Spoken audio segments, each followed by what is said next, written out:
Thank you. Good afternoon. My name is Dave Lonsdale, and I'd like to introduce you to our project.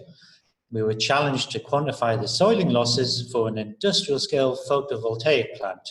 Now, it's probably better known to you as solar panels that directly generate electricity. We were sponsored by Nispera, who are a small Zurich-based company providing data analytics to renewable energy plants around the world. But first, let me introduce the team.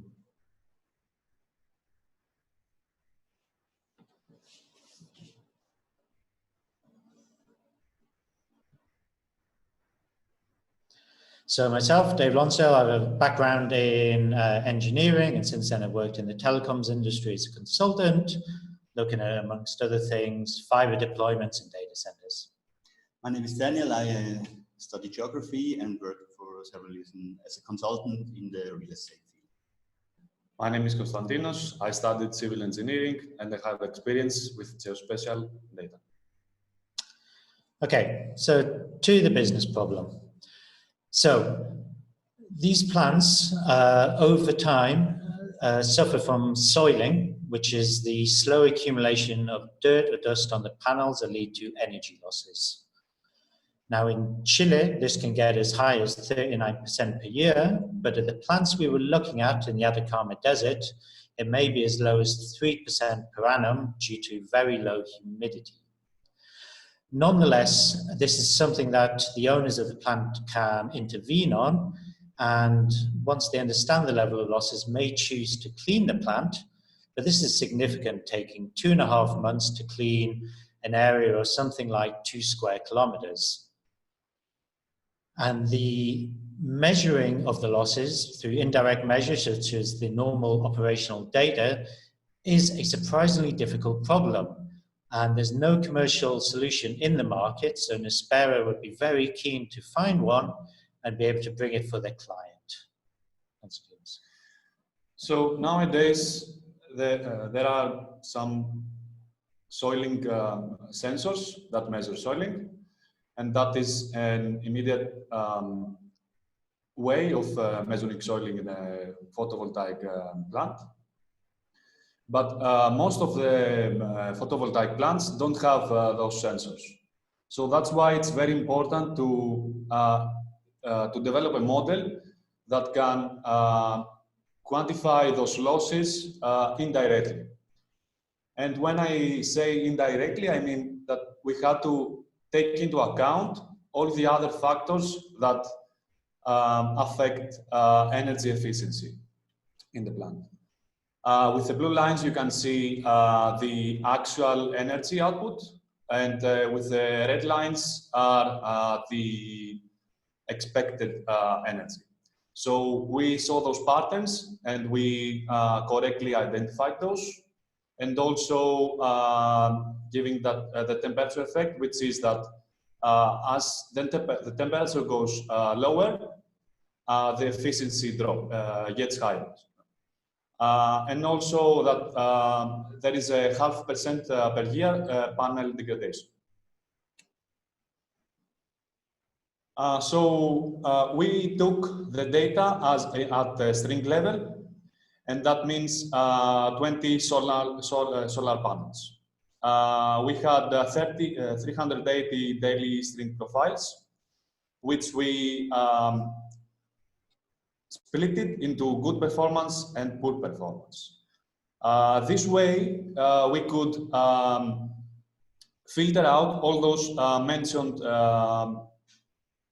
poor factors that lose energy. Yes, as Konstantinos said, we were able to develop a toolkit that filters out the good and the bad days and strings. On the left side, you see this filtering, and on the right side, you see the effect of it. So it could really reduce the noise in the data. And this toolkit is also very flexible and can be applied to different power plants. So what did we find out by doing this? If you look at this graph, at the bottom, the red line is the actual measured power output. The black line is the theoretical power output based on solar irradiance. And the gray line on the top is the efficiency, which is actually the ratio of the two. So the most important thing we found out was that during summer months, there is a clear saturation on the solar panel. So this means that we cannot measure any soiling there, but even more important, the soiling is also totally irrelevant for the owner of the plant because he has no losses because of that. What we could find out as well, that in the second part of the year, we saw a very, very slight increase of the efficiency, but you know, remember we were looking for soiling. So in fact, there should have been a very, very slight decrease. So this is a very interesting and very strange behavior, and that should be investigated further. What we also saw was on a second power plant, we could see an event that led to a permanent change of efficiency. And this could be due to a raining or a cleaning event. And those kinds of events are also very important if you want to find out more about soiling. Okay, I'm going back to this slide. This blue line was what the expected soiling effect on this power plant.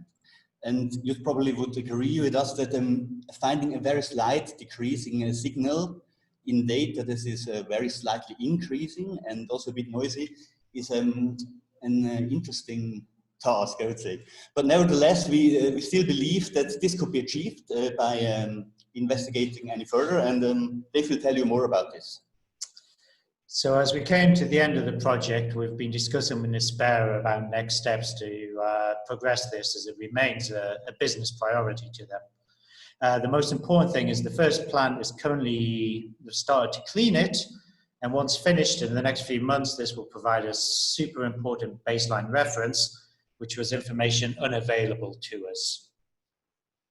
And then to conclude, so we were unable to detect the low levels of soiling that were expected at this plant. It remains a hard problem and there is no solution in the market. So Nispera is keen to be able to find something that would solve their clients' problems. Nonetheless, we've developed a toolkit that reduces the noise and allowed us to make some very interesting business or operational insights. One, that actually saturation negates any soiling effects during the summer. That is possibly a nonlinear effect in winter that requires further investigation. And finally, that we saw a notable improvement on plant 2 that Nispera is now discussing with their client to understand better. I thank you for your time. Our contact details are here if you further wish to discuss the project or other opportunities. And finally, a thanks to Ricardo and Nispera and the support of Propulsion.